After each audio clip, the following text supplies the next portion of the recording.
This is a deep dive. I'm Liu Yingqi. On March the 19th, Hong Kong lawmakers passed the law on safeguarding national security, also known as Article 23 of the Basic Law, the mini constitution of the Special Administrative Region. Following an absence of nearly 27 years, this new legislation fulfills the constitutional obligation of Hong Kong in protecting national security. Lawmakers and government officials have commended the comprehensive nature. It has looked at security laws in the US, in Canada, Australia, the UK, New Zealand, and Singapore. And notably, the urgency of this new article. We've learned a hard lesson from 2019, where we did not have any sort of national security law.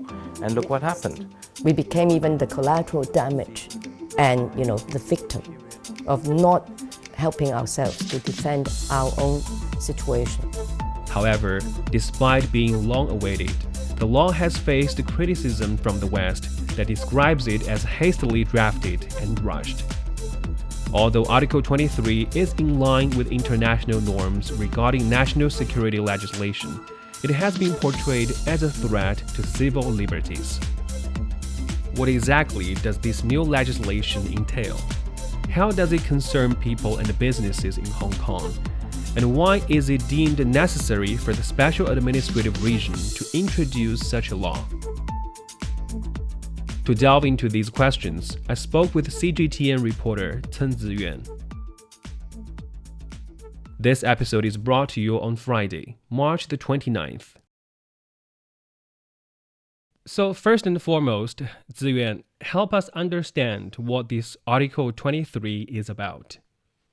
I think first and foremost, it's definitely an article that's written into the basic law of Hong Kong that protecting the region from threats and also acts that endanger national security. I think according to some of the conversation I had with the LACO member as well as previously with the Secretary for Justice of Hong Kong, they say that this is a picture that's missing from Hong Kong's basic law for quite a long time.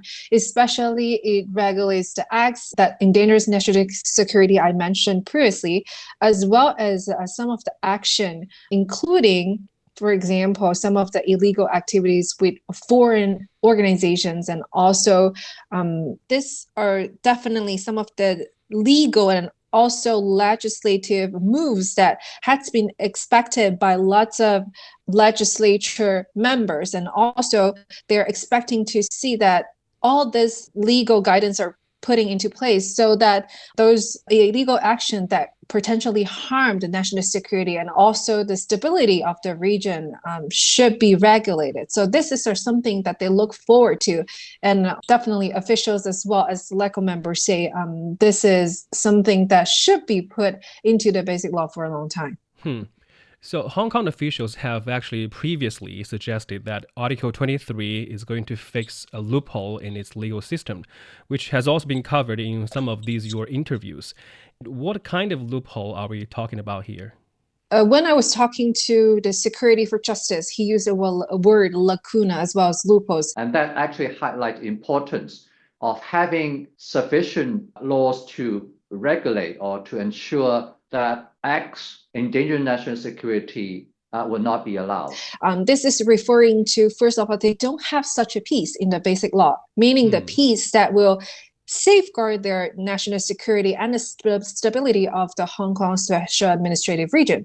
So they are expecting this article to fix that empty space in the basic law. And in addition to that, I also asked his opinion about the unrest, the violence happening in 2019. And he said there were attempts to paralyze the functioning of government authorities or the Legislative Council. People were unable to go to work. People were unable to go to school because significant disruption had been caused to the public transportation system. Some people are just basically express their support to the Hong Kong government, and they are facing some kind of threat as well as threatened by violence just by walking on the street or just trying to go to work. Simply those daily activities are being compromised just because the violence on the street. So the loophole is something that they look forward to put in place to just punish those acts that has been challenged the stability of Hong Kong. And apparently, China actually passed another national security law in 2020, following those violent street protests a year earlier in 2019. And wasn't this law enough to protect national interests in Hong Kong? And what difference does Article 23 make? This is something that the region has been working on. The national security law that put into place, it's just giving a framework and guidelines to really telling them, okay, you need a law to put in place. And also they give a broader sense of what's needed to put into place. But Article 23 have been given a lot of specific guidelines. For example, the bail, how much you can pay, what kind of bail, and what kind of activities that could be considered as endanger national security. For example, some of the people might, some of the illegal activity, illegal exchange with foreign organization, that wasn't really specifically mentioned in the national security law, but the Article 23 pretty much complement what the national security law has been mentioned. And this is also according to the explanation I got from Secretary for Justice Paul Lam. He said that Article 23 as well as the national security law actually complement each other, and also it is an integral part of the Hong Kong legal system as well as how it will protect the national security. Okay, so Article 23 punishes offenses including treason, sabotage, sedition, theft of state secrets, with these sentences ranging from several years to life imprisonment. And how do these offenses and punishments differ from those in other countries' national security laws? I think one of the concerns I have heard from the people in Hong Kong, from younger generation as well as from maybe the older generation, they concern that this Article 23 will take over the rights of freedom of speech. And I believe, as just mentioned as well in details of those, for example, sabotage, and also thief of national secret information. And I think the Article 23, as I just mentioned earlier, really complement and also offers a more detailed explanation of what acts are actually illegal. And explaining in comparison to other countries, obviously all the countries are having a different legal system that fits their needs of their country. But I think Article 23, it's also reflecting on some of the incidents that happen in Hong Kong. That's not uncommon to see in other countries, but definitely is a little bit different. But I think the fundamental thought of this action is actually to ensure that the business environment as well as the society of Hong Kong will operate smoothly without the threat of potentially other forces, foreign political forces, participate in the matters that really it's about China and also about the special administrative region. Okay, so it's not a type of legislation that's uncommon in most of the countries in the world, but the legislation process in Hong Kong has been portrayed as hasty on some Western media outlets. Both Reuters and The Guardian said Hong Kong lawmakers tried fast-tracking, rushing this piece of law through the legislature. But the Sino-British Joint Declaration had stipulated that Hong Kong has a constitutional obligation to introduce such a piece of legislation. So in this sense, Article 23 is more like a long-awaited completion to the legal system rather than a hasty one. And why it took over 20 years, almost 27 years, to introduce this article? It's important to look at the whole process. There are attempts trying to pass the Article 23, but being challenged. And I think this is also a concept brought up by officials and also local members in my interviews that they noticed a difference since 2020.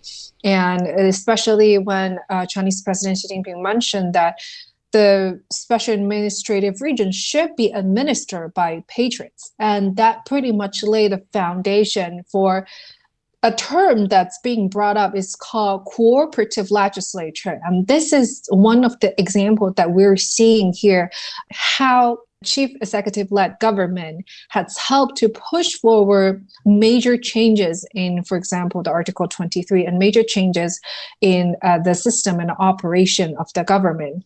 Secretary for Justice Paul Lam said that since they agree on the idea of the region should be administered by patriots, and all the LACO members come together to really sit down to discuss what it really means to put the Article 23 into the basic laws. And the process, it's more focusing on the efficient discussions of the article itself rather than focusing on other issues, and also really interrupted by other activities. So this is how so-called, as I just mentioned, the cooperative legislature have helped to pass such article that has been called the loophole, the lacuna in the legal system of Hong Kong. Like you earlier mentioned, there were concerns of the freedom of speech, and also outside of Hong Kong, there are attacks that Article 23 was an erosion of the political rights of the people in Hong Kong. So how is a national security article concerned with citizens' political rights here?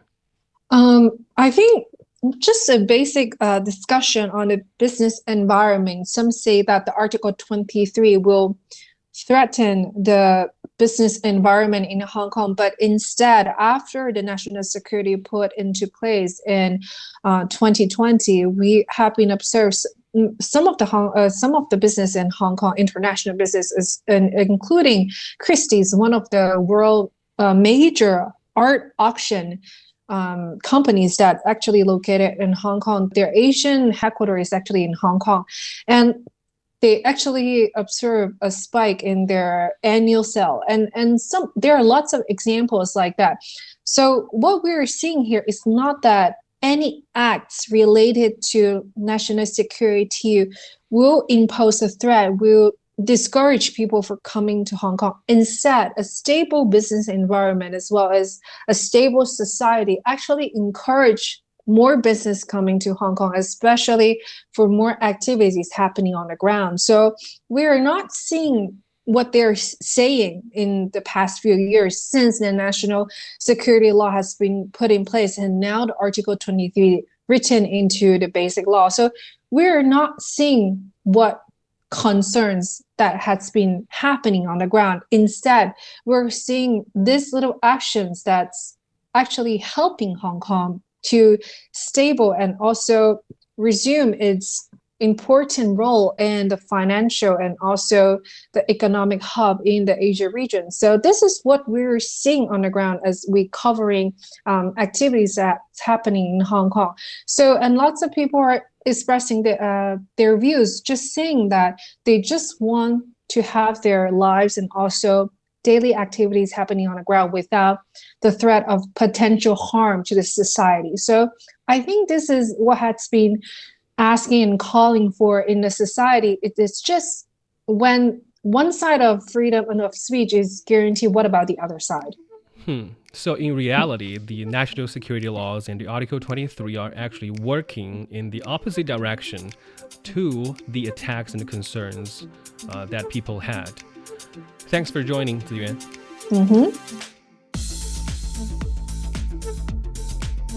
On March the 23rd, Hong Kong's chief executive, John Lee, signed the new law into effect, marking a significant milestone. This enactment addresses the long-standing gap in national security legislation that persisted for nearly 27 years. Business leaders and lawmakers have responded with optimism regarding the future trajectory of Hong Kong's development. I think the pass of legislation number Article 23 is pretty important and create a milestone for our long-term development of INT in Hong Kong. Whatever field you may be in, I think a lot of the foreign or international companies, they will be comfortable coming to Hong Kong and do business deals. Since China introduced the law on safeguarding national security in the Hong Kong Special Administrative Region in 2020, the legal landscape has seen substantial changes.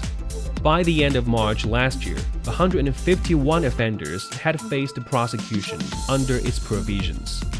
Many believe with the inclusion of Article 23, Hong Kong's legal framework is poised to continue fostering the robust development of this special administrative region.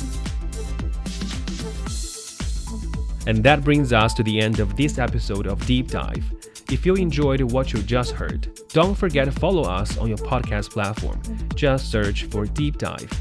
You can also leave comments to let us know what you want to learn about China and beyond. This episode is brought to you by me, Li Yunqi, and my colleagues Zhang Zhang and Qi Zhi. Special thanks to CGTN reporter Cen Ziyuan. I'll see you in the next one.